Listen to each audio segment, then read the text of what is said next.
questions or reactions to Dennis's story?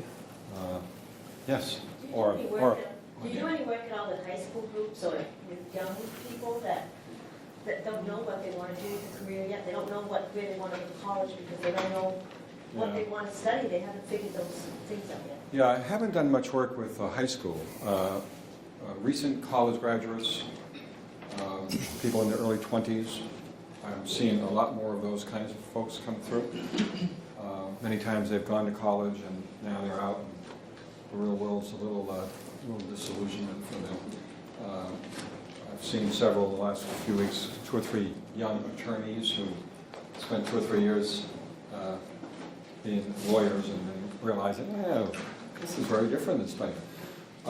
So I haven't really positioned it for younger people. I think that some of it may work, but I think there needs to be a certain level of maturity and life experience to benefit from this.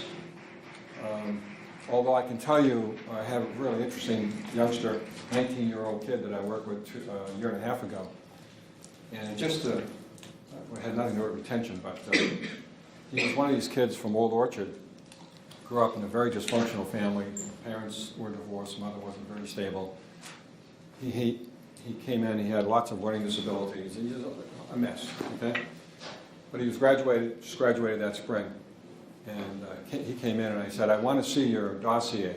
He said, what's that? I said, well, you've been assessed to death since you were 3rd grade, and you've had psychologists examine you, et cetera, et cetera. So he brings in this book. It's all his meetings that were held about him, court team, evaluation team meetings, and all that stuff. No, I have no clue. I said, well, it's about you. Why don't you know what's in here? Long story short, I did some court themes work with him, did an assessment on him. I sat with him one day, and he's this kind of heavy-set kid, earrings, looks down all the time, no confidence, just, life sucks, the whole thing, It's like, he's going nowhere fast, if you know what I mean, right? Works in a fast food. Pardon? I think my daughter dated him.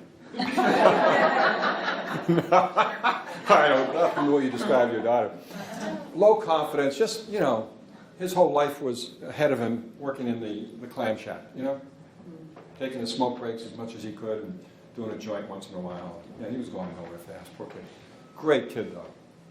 Anyway, long story short, I work with him, and I say to him, Jesse, you're a bright kid. I'd done some abilities testing with him, right?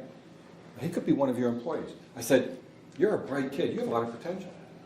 You could go to college. And all of a sudden, his head, his chin was on the floor, is now, what do you mean? And I explained to him what I meant by his abilities testing.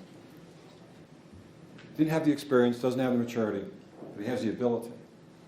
And so long story very short, he went through an Outward Bound program that one of his aunts supported to gain his confidence. I linked him up with a person who helps kids find colleges, a lady from Yarmouth that does this work. He's off in a whole different direction. So yeah, there are those younger people, but I think it's real tough because they don't have a lot of insight. Okay, so they think they do, but so it's a little tough. But I think college age, for example, this is off the subject here of retention, but if you think about parents, some of you in this group today that might be sending your kids to college or know people who are, we're going to spend on average, $150,000 to send our kids to a private school, and most parents don't even have a clue what their kids' strengths and weaknesses are relative to a future career path, right? Would any of us make that kind of an investment without really checking things out? So no, the kid comes home and said, oh, gee, I love that school. What'd you like about it? Oh, the kids were so nice. Oh, okay. All right. So Core Themes has lots of applications.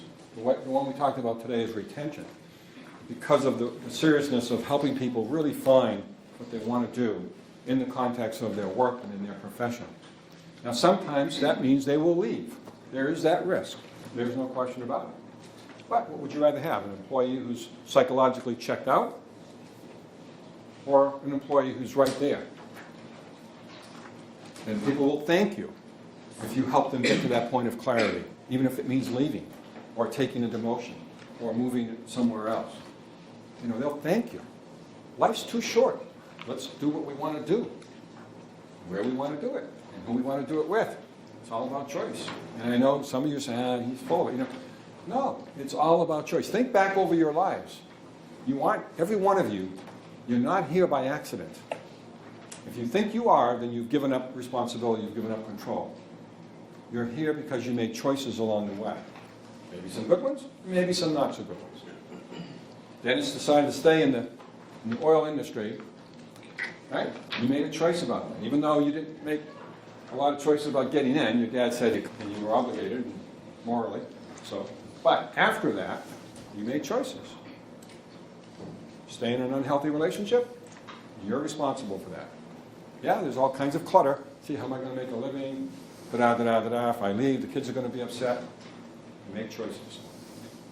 There's some other exercises in the workbook that you have, which we're not going to get to. We're going to let you go now. But if you care to, at some point in your leisure, think about a couple of employees that you know, or coworkers, who could benefit from understanding their core themes. Okay? And describe their behaviors. I'm not going to go through this with you now. I also had an exercise which we're not going to get to. Identify some of your values, needs, and interests, because the core themes come out of your values, needs, and interests. Okay? And on page 4 is an example of core themes. This is a gentleman I'm current with. He happens to be a finance guy. And I've been working with him for about 4 weeks now. And we've come up with three or four important core themes, as you can see. He's a very interesting guy, about 46, 7 years of age, bright, talented, and wants to have more control over his life. Now, one of the tests of a core theme is what is my life like without it? Once you establish your core theme, as I said earlier, it's not optional. You've got to live it to some degree. And so one of the tests is, well, what would life be like without it? So if you put Ray and Glazy in a cubicle in front of a computer all day, what would my life be like? You wouldn't want to be living with me, I'm sure. See, I would be very unhappy. So you think about your core themes as essential to your happiness and to your performance. And if you say, okay, well, if I don't have, like he said here, if I don't have autonomy and freedom, what would I feel like? I would feel like I'm on a treadmill and someone else is running my life. I don't want to be told what to do or have a standard job to-do list. So for this person, autonomy is a very high need. It's a core theme. For other people, it isn't. And it wouldn't bother them. Integrity, another one. I had a gentleman whose primary core theme, when he was working with this company, was integrity. And he was looking for another position because he was unhappy where he was and the company was failing. He got 2 job offers. The first job offer he accepted verbally for $100,000, COO position. 3 days later, he gets a phone call.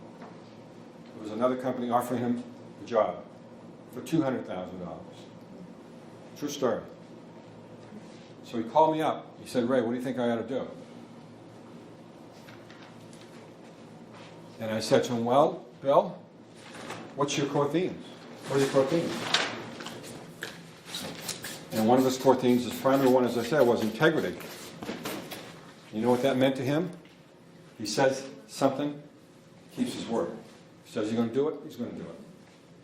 He had no written contract with Company A.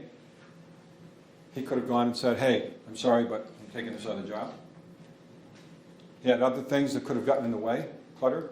The $200,000 would have allowed him to build this nice, beautiful summer home on the lake for his kids. It would have been less of a commute. He gave his word. He shook hands with that first CEO and said, I'm coming to work for you. So when he got on the phone with me and asked me about what I thought, I asked him that. And I won't tell you what he said next. He said, you know, Ray, you can be a royal pain and you know where. Because he knew what he had to do. Why?